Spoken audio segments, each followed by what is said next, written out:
implications of what it will mean if Greece defaults on its debts, as many are calling for it to do in Greece tonight. A reminder of who's with us. Craig Kapitas, a Paris-based journalist and an expert on Greece and many other things as well. In Athens tonight, Thrasti Petropoulos, chief editor of Athens News. Tyson Barker's at the Bertelsmann Foundation in Washington. And Ambrose Evans-Pritchard is at the Telegraph. Thrasti, if I could go back to you, just before the break, Ambrose Evans-Pritchard was talking about the need to reassess the policy towards Greece. I mean, is there any room at all, do you think, for the Greeks to renegotiate the payment plan of this debt? No, I don't think there is. Everything that we've been told, not just coming out of Europe and Germany in particular, but also within Greece for this whole process, whether it be Papandreou, whether it be the technocrat Prime Minister Lucas Papadimos, or the current leaders of the two main parties, everything that we've been told is take this memorandum or you might as well forget the euro. So I don't think there's the one area that perhaps has changed things is François Hollande's victory in France and the belief that there'll be some lessening of austerity going forward. But look, we've got 11 billion euros worth of austerity to implement in June alone, and about the only thing that I can see changing is perhaps wage cuts, which are seen as a deflationary measure, just about the only deflationary measure that we can have in the Eurozone. Perhaps they won't be as severe as they would have been, but otherwise, no. Interesting view this afternoon from Fitch, the ratings agency. Its chief executive, Paul Taylor, told Spiegel Online that Germany has a fundamental interest in preserving the common currency. Ambrose, we'll come back to you. Are the Germans the ones being too hard on Greece? You were saying before the break you didn't want to blame it all on the Germans, but there are a lot of voices saying that. Yeah, well, Angela Merkel may hold this view that she will do everything it takes to sort of hold the euro together, but Wolfgang Schäuble, the finance minister, sort of said other things, and he's suggested on a number of occasions that maybe Greece should leave. I don't know. You've got Tsipras, saying that they have a secret weapon, which is or an ultimate weapon, which is to sort of threaten to bring down the whole European house of cards. And I don't think that's going to work with Schäuble at all. I think his reaction to this would simply to say, "Well, go ahead, make my day." And then you have a very dangerous dynamic where we see what happens if Germany went in that direction. And it would take some quite active intervention to stop it going in that direction. Then we would just see what the chain reaction would be from there. Tyson Barker, what are your views on that? First of all, I find it very interesting that Ambrose would say that the EU is remarkably flexible. I mean, if anything has characterized this crisis, it's its lack of flexibility and the need to compromise over long negotiation periods. I think that the Germans do have a vested stake in Greece remaining in the euro, simply because once you've pulled that thread, that contagion's going to leap from country to country and really spook the markets and unleash forces that you can't really control.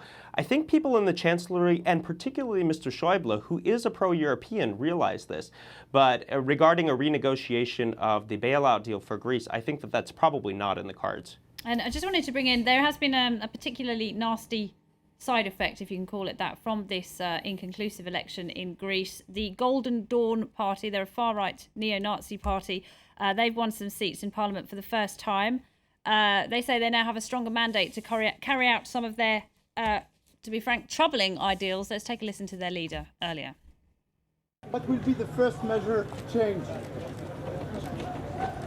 All the illegal immigration out of my country, out of my home. Craig, this of course was the big shocker, wasn't it, of that election at the weekend. Do you think we could see even more of a move to the far right in Greece, or are most Greeks more sensible than that?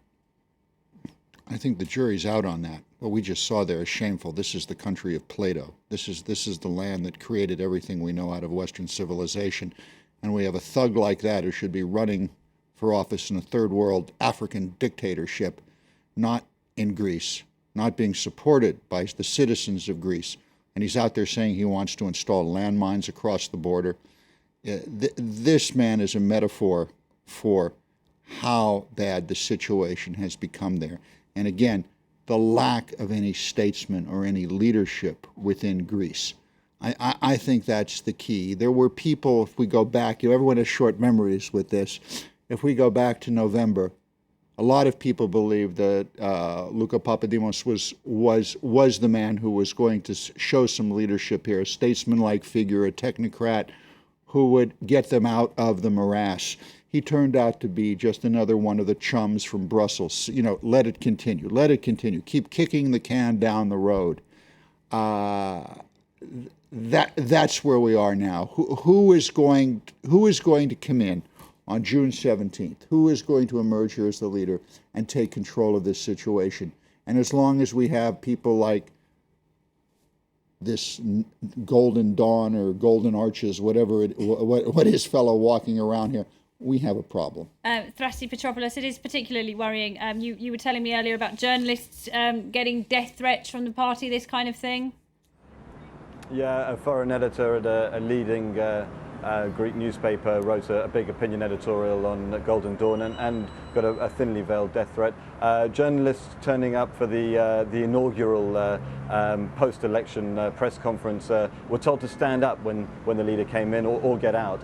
It's deeply, deeply unsavory. There are a lot of Greeks who are shocked, saddened, embarrassed, outraged by what's going on. There are also a good number, almost 7% of the population, that voted for them, many that had absolutely no affiliation with that party at all, and that in itself is a social issue. It was always going to be the case that this was going to transform from an economic into a political into a social issue, but obviously the theme of the day mostly is political. The one thing I would say is that Golden Dawn were ruled out of any negotiations, any talking with any of the main parties as far as forming a coalition is concerned. Tyson, this is what you get, isn't it, when you have a lack of leadership and you have budget cuts hurting everybody's pocket? Mm-hmm. Oh, it's been so difficult. We've seen the complete decimation of all the established parties, but this is really what you get after 10 years of a rentier state that has used power to dole out patronage. There's a fatigue of that across Europe, and it's been much more pronounced in Greece than in other states. The hope would be that a new force would emerge somewhere in the middle. Hopefully after the next election we'll see that, and a reflection in the next election of what we see in the polls, which is that the Greeks are fundamentally pro-European, pro-Europe. They belong to this continent. Mm. Ambrose, your newspaper has talked quite a lot about the problem of corruption and tax evasion in Greece and how that has really harmed the economy. Do you think they're on the right track to sorting that out?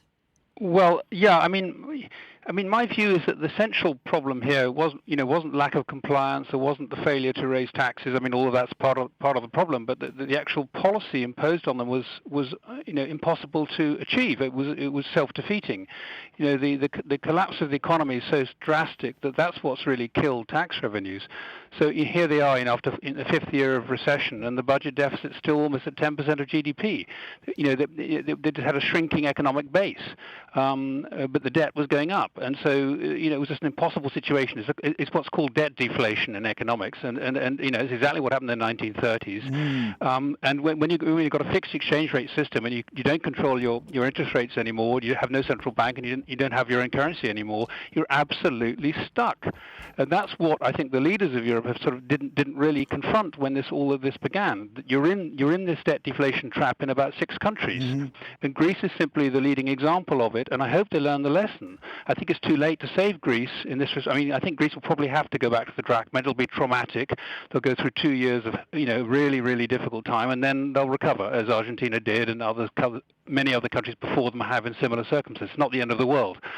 But hopefully they'll learn the lesson in time for the other countries. Right. Ambrose has hit a home run with that analysis. Debt deflation. The worry here, though, is the cascade of that effect of that debt deflation as it leaves Greece and goes into the other countries he mentioned. Think about this for a moment. We have really never seen this kind of thing. What happens when a country goes bankrupt? I mean, serious questions.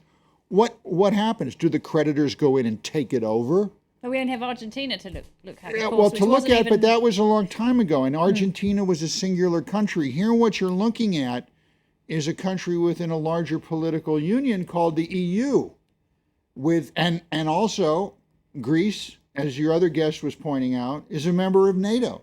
There are security issues here. You know, there was a question a year and a half ago when I was there doing a series on this, on the cascade effect. There were Greeks there who wanted to sell their ports to Russia so the Russian Navy could come in. They were talking about selling other port facilities for the Chinese Navy. Or how about Russian air bases or Chinese air bases or whatever that would be an abrogation of NATO treaties or other treaties they have there. These things, these types of deals were actually discussed at the highest level of the Greek government. Obviously, none of them were triggered, but these discussions were very serious. This is a country that is completely broke, out of money.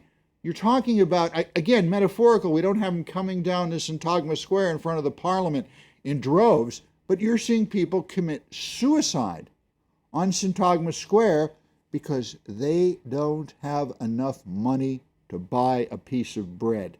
And indeed, you go back to the early 20th century, it was that piece of bread and the inability of people to buy it that sparked the October Revolution in Petrograd. I'm not saying that that's going to happen here, but this is what it's come to. Thrassi, this is pretty tough stuff to hear, isn't it? I mean, what do you think about what Craig was saying and also what Ambrose was saying? You know, Greece, it's back to the drachma for Greece. There is no alternative, and at the very least, it must learn lessons so that other countries in the Eurozone can avoid the same fate. Well, there are a few things there. One is that I agree 100% that what we have is a leadership crisis in this country, and what amazes me always when I hear discussions on Greece's place in the Eurozone is that how Europe didn't understand and realize all of this for the longest time. Anyone who's come to this country understands what it's like. It's a lovely, laid-back, relaxed, beautiful, beautiful country. But you know, we have our own ways of doing things, and it's not the German way, and it's not the Northern European way at all. But it's more than that, isn't it? Thrassi, it's more than that, isn't it? They weren't truthful about the economy, about the figures when they joined the EU, the Eurozone. No, and a lot of other countries weren't truthful either. Again, Greece takes it's going to suffer, and it is suffering, and it may pay the price. But also, where were the EU controls on that? But I don't think that's the point. The main thing about the leadership problem is that we've had this two-party system which has relied on, as we've said, patronage and corruption and buying votes effectively, indirectly. I'll give your son a job in the public sector and so on and so forth. This is the big problem. But if we go back to the drachma, I really do think it's going to be so much worse than it was for Argentina, because the biggest problem that we've had here is that we have got into such terrible ways, just being part of the Eurozone, lazy ways, unproductive ways. We don't produce the food that we used to produce. We don't have the oil that Argentina had. We rely so much on imports, and we're not set up at this moment to go back to the drachma. It'll be more than 2 years. It'll probably be 2 decades of really serious pain. The only thing I'll say very quickly is that don't rule out a vote either on the 10th or the 17th of June, and a coalition being formed as a result of that, which does protect the status quo. We're not there yet. Right. Okay. Well, it's true. Everything you said. A wonderful, really quick story. There is a shipping magnate down there, Achilles Konstantopoulos. His family owns the largest container shipping fleet in the world, mines, etc. The family just built this recently, created this fabulous resort for wealthy people at Costa Navarino on the Bay of Navarino, where the Greek War of Independence was won. The Brits and everyone were involved in the big naval battle there. In any event, this fabulous resort, beautiful, right on the water, gorgeous beach, 2 golf courses, one from Robert Trent Jones Jr., championship course. In this complex, they created the most beautiful agora, or marketplace, that you have ever seen. It is what old Greece used to look like. I remember it as a kid.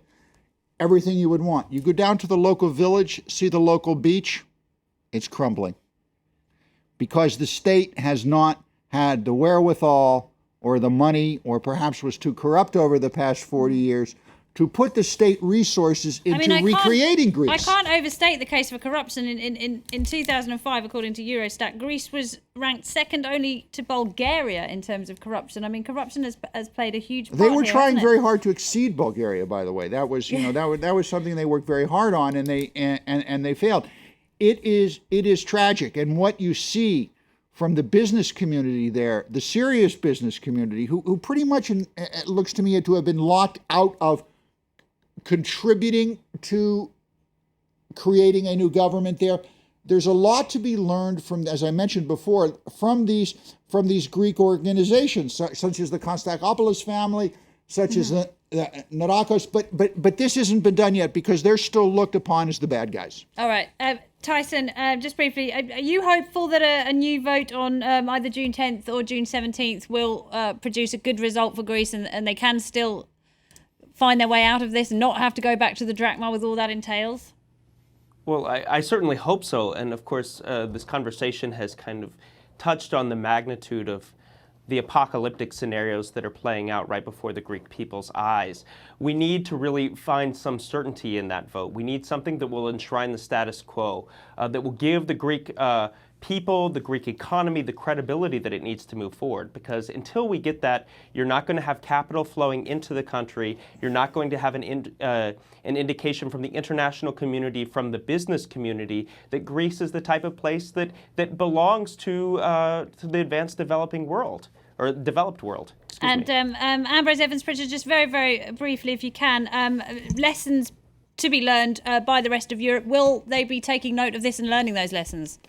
Well, I think combined with the fact you had, Hollande elected, you've got a sort of tectonic shifts going on across Europe right now. I think essentially Germany's lost its allies for the austerity policy, and I think this is the big change, and combined with the sort of the earthquake across several countries in the polls, I think we're going to see a policy shift. It's up to Germany now to can it listen? All right, Ambrose Evans-Pritchard, Tyson Barker, Thrassi Petropoulos and Craig Kapitas as well. Thank you very much indeed to you all. Thanks to you for watching. François Picard will be back with you tomorrow, so see you then. Good night.